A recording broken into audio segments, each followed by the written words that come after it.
What's up guys, it's Josh from KeepItTechie, and today I wanted to do a quick video showing you guys how to set up a Minecraft server on Ubuntu 20.04.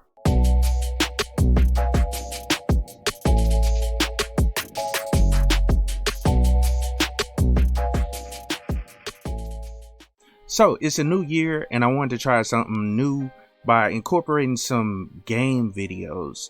I typically try to stay away from gaming type of videos because I try to focus on productivity type of applications.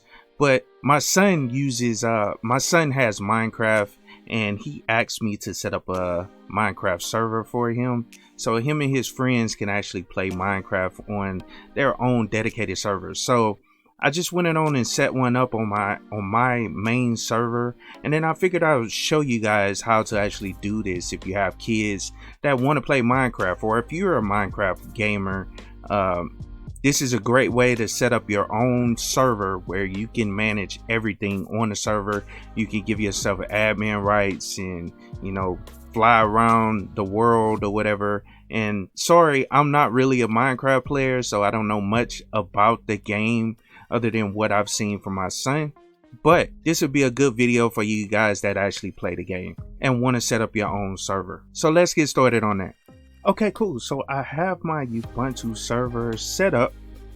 It's a virtual machine. I'm just going to create it in a virtual machine. I actually did this on my physical box a little while ago to set up for my son, like a couple days ago, because he had just got another copy of Minecraft. It's the Java edition. That's one thing about these servers. You need the Java edition of Minecraft in order to connect to a server, a personal server. But anyway, so I'm going to create another one right fast just for this demonstration so you guys can see how to actually do it. So let's go down and start with the first step, which is, and of course I'm SSH'd into the server. As you can see up here, this is Ubuntu 20.04.1 LTS, which is the long-term supported version of Ubuntu, the current long-term support version of Ubuntu. But let's go down and get with the install. But it's sudo apt update. First thing you want to do whenever you're installing anything is update your system. And on Ubuntu, this is how you do it. You just type in your password, sudo apt update, and if there are any updates, it'll let you know after it connects to Ubuntu servers or their repositories. Refresh the packages, make sure it's no updates, and you're good to go. And as you can see right there, it says all packages are up to date, so we don't have to update anything on this system. It's fully updated. Now the next step is actually installing Java. You have to install Java on to your system to actually set up the server, because you need Java to actually run the Minecraft package. Now let me go down and show you guys how to do that. It's simply sudo apt install, and it's a package in Ubuntu's repository, so you don't have to, you know, install any PPAs or anything like that. Just go down and install open. It's called JDK, and then we're gonna get -8, the 8 version, and then JDK, and I'm gonna tab it out so you guys can see. But JDK, just wanted you guys to see it. But that's the package that you want to install on your system, and this will install Java on your server. So let's press enter and go through this install. Shouldn't take too long. And hold on one second, I think I might have hit the wrong thing, and let me start it again. I think I hit no instead of, you know, yes. But anyway, there we go. So it's going to install Java on your server. And like I stated, this will allow you to run the Minecraft server. And I might skip past this, you guys. It will take a little longer for you guys, so just note that. Okay, cool. So we have Java installed. It completed with the installation.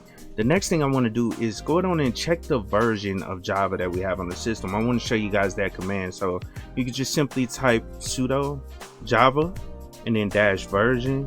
And this will give us the version of Java that we have installed. And actually, if I could type, let's go down and pull that up. Okay, cool. So we have 1.8.0 _ 275. So that's the build. So we are good to go with that step. Now we have Java installed. So the next thing you want to do is going on and create a Minecraft user for the server itself. And I typically do this when it's a different application or a different service or something that I'm setting up similar to Minecraft, like some type of server application. I typically create an account for it specifically for that application, and that'll be the only application that has access. And also at a certain point you can create a service for the Minecraft server that you can, you know, set up. You can add it to system D and you can have Minecraft boot soon as the server comes up. But I didn't do that on my server, so I'm not going to show you guys how to do that here. You can do it. It's just basically creating a file that system D can read, and that way it'll manage the service for you once you create the file. But like I said, I'm gonna just strictly use a manual way of actually starting a Minecraft server. So, but I still want to use that account. So the first thing you want to do is actually create that account, and we could type sudo add user, and then let's just call it MC user and Minecraft user. I'll just name it that. Press enter. That'll go through and add that account. And then also what we want to do is give this account sudo privileges. So once I, you know, type in the password and complete the creation of the account, we can add it to the sudo group. And I won't put none of this information in there, doesn't matter. Boom. And so we have the account created. Now let's go on and add that user to the sudo group, and all you have to do is simply type sudo user mod, and that's basically modifying a user that's on the system already, -a, and then and then capital G for the group. And we want to specify the group that we want to modify, and then type in the account that we want to use. So MC user, tab it out, press enter. That'll add that user to the sudo group. Now we're good to go. Now let's go into that actual account now, and you can switch to a user or a different user account by typing su. That'll take you over to that other account, but you have to type dash and then the user account. So MC user and press enter, and that'll log us into that account. We type in our password, boom. So now we in that account. Okay, and so the next thing you want to do is go down and create a Minecraft folder or directory. That's what I typically do. It's simple to just make it in the home directory of the user. So we could do make dir, and then let's name it Minecraft. And the reason I create a Minecraft folder, because with my son, sometimes he has mods that work for different versions of the Minecraft server. And you have to download different versions of it. So I'll create a folder, and then I'll create a subdirectory underneath the Minecraft folder with the different versions. That way I can download whichever ones I need for that he wants to use for whatever mods that he's trying to use, and then that folder will contain everything for that specific Minecraft server with the mods and everything. And so all I have to do is cd to that directory when I start it, and that'll allow me to run that version of Minecraft on that server for my son. But since I'm not gonna install a whole bunch of versions of it, I'm gonna just show you guys how to install the latest version of it. I think it's 1.16. I'm gonna just create one folder, and I'm gonna put everything in that main folder. So make di or Minecraft, and that'll create that directory under there. And let's ls that directory. You'll see, just to make sure it's there. And let's go down and cd to that directory now that we have it created. And what I typically do is, like I said, I'll create that other folder if it's a different version that I want to put in there. But if it's just one version, then I could just download Minecraft server to that location. So let's go down and download the version. First thing I want to do is show you how to actually download the server version that you want. So I'm gonna go to the Minecraft servers website. I already have it pulled up, the download page, but this is how you download the server. So basically you just go here. They always have the latest one here, so you could just right click on it and hit copy link address. And what we're going to use is the wget command to actually download the jar file, because that's basically what we need. So let's type go back to my terminal right fast. I copied it, go back to the terminal, and let's go on and download Minecraft now, the jar file. And like I said, we'll use wget and then we want to use the dash O option, capital O option, and you can actually name it whatever you want to. I typically just use the name of the downloaded file, so I won't name it any. Well, let's go down and name it something else. So let's just type server.jar, boom, and then let's type paste, or let's paste it in there, and we'll download that version of it and let it, quickly download. It's not that big of a file, but now we have that actual file on our system, and we can ls this directory just to see if it's there, and it is there. Okay, and one thing I did was I went on and changed the name of the server.jar file. I changed it to Minecraft_server_1.16, which is the current version of Minecraft.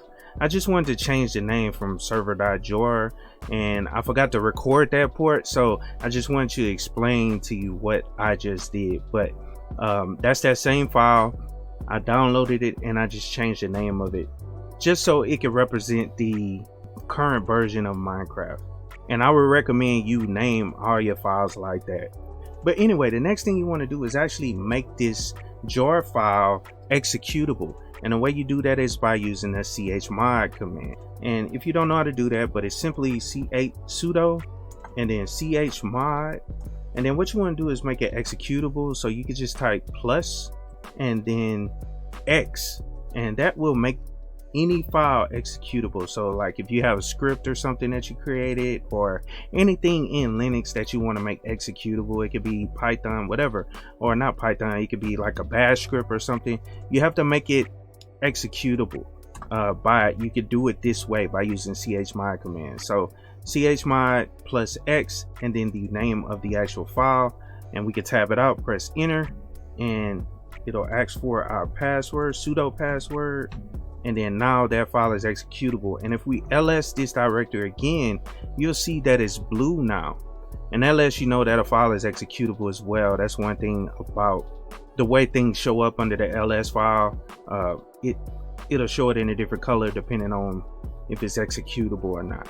Okay, cool. So now that it's executable, let's go down and execute the actual Minecraft server, and this will generate all the files that goes along with it. So let's go down and generate it right fast. So let's just type java and -x mx, and just to explain what this is, this tells the server to actually start with a certain amount size of RAM, and what we want to do is give it a gig, and then also you can set the max, and what I'm gonna do is use that same number. I want the max to be 1 gig as well. So let's type X again, and then this one is ms, and that's the actual max. So we can type 10, 24, and then M on there for megabytes for that as well.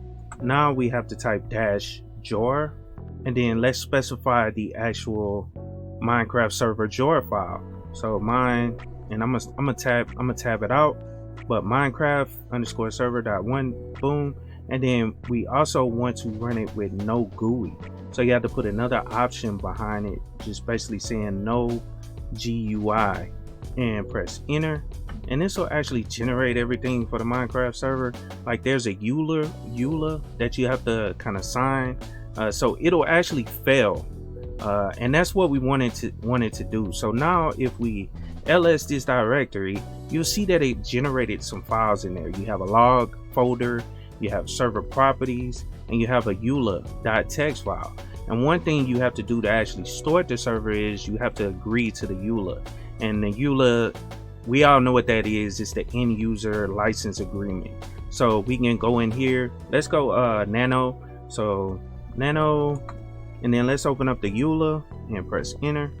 And basically all you have to do is change the EULA equals true, and that basically accepts the end user agreement. So let's press Y for yes to save it, press enter, and that actually update that file, and now we have it set to true. All right, cool. So now we are good to actually start the server. And one thing I like to do when I set up a Minecraft server this way, I always use the Screen program. And if you guys don't know about Screen, I did a video on it. Screen, you can actually open up a terminal and then leave it detached from the actual terminal that you're in, and you don't have to close out whatever is running in it. Like I said, when I did the video on that, I was explaining that you can actually run scripts within the screen and then leave that script actually running in the background. Or like if you're copying a whole bunch of data, you can open up Screen to copy all that data. It may take a couple hours to copy the stuff, but Screen will continue to run in the background. So that's a way to actually run things in the background. So I'm a CD out of the Minecraft server directory, and then open up the Screen program. And if you don't have Screen installed, just go down and install it, sudo apt install Screen. But I have it on this server, and that's basically what I'm opening up now. So now we're in a different screen, and it looks like it's just basically opening up another terminal. So let's CD into that Minecraft server again, directory, and let's go down and start the Minecraft server. And you can basically stored it the way you started it last time, where it generated the EULA. So I just went on and copied that in there. But then let's type jar at the end of it, and then that actual Minecraft.jar, and then the no GUI at the end of it, and this will start our server. And let's press enter. And one thing I didn't do, what I'll show you guys after that, but you can change things about the server. You could create the world. It's a lot of settings that you can go in and modify, and I'll show you guys that in a second. I just wanted to go down and set up the server, or start the server, so you guys can at least see that it's working. And right here you'll see that it's creating the spawn area. It's, you know, and you have to wait till it gets to 100%. Actually, you could just let this run and wait for it to come up and be good to go. But let me go down and get out of this screen. But this will be running in the background, and as you can see, it's working. So I'm gonna get out of that screen, and just to show you guys this, I'm gonna CD back into the Minecraft server and then show you those options that you could change. So if we go into server properties, so I'm gonna type nano and then server.properties and open it up. This is where you could change a lot of different things about the server. You can allow nether. I know that's one thing my son was talking about. He wanted the nether in there. You can change the mode, the game mode on this server. So right now it's set to survival. The default is survival, but you can obviously change it. You can change the difficulty to easy. You can spawn monsters, you know, op permissions, and basically what op permissions is, that's the operators. And my son actually had to teach me how to do that. That's basically setting yourself as an admin on the server, so you can go into different modes, or you can modify all this stuff from the actual application. But yeah, you can go through, change all the settings for the actual server in here. So let me get out of this. I just wanted to show you guys that, but the server is actually running in the background. Okay, cool. So I had to restart the server right fast, and then I started it back up. So the Minecraft server is running again, but I wanted to do a quick demonstration so you guys can see me actually get into the server. And basically, if you're on your local network, you just simply type in the IP address of the server and you can get to it from there. But I employed my son to go down and help me show you how to log into it. So just give me 1 second so I can bring him up as well. All right, cool. So I have the server set up, and like I said, I was going to ask my son to help me with this process by connecting to the server. So the first thing I want him to do is actually hit add server. So add server, and this is just to walk you guys through how to actually connect to it. And I'm gonna give him the IP address, and it's 192.168.10.29, and just go down and connect to it, Jerry. Let's see if it comes up. And also what I'm gonna do is, guys, I'm gonna jump back and forth, just showing you guys what it'll show in the terminal. So right now it's connecting, and I'm gonna switch over to my terminal so you guys can see him actually joining. You'll see his username right there and the IP address he's coming from. And then let me go back to him so you can see that he's actually in the game. But that's how you actually create your own Minecraft server at your house, and anybody can actually, you know, do this on your own. You don't need to actually buy Minecraft in any kind of way. except for the actual client to join it. You don't have to buy the server software. The server software is free, so you guys can do this on your own. As long as you have a a valid copy of Minecraft on your computer, then you can do it this way and enjoy Minecraft and have your own server set up. But anyway, I hope you guys enjoyed the video. Please like, share, and subscribe to the channel. If you have any questions, leave comments down in the comment boxes below. And of course, keep it techie.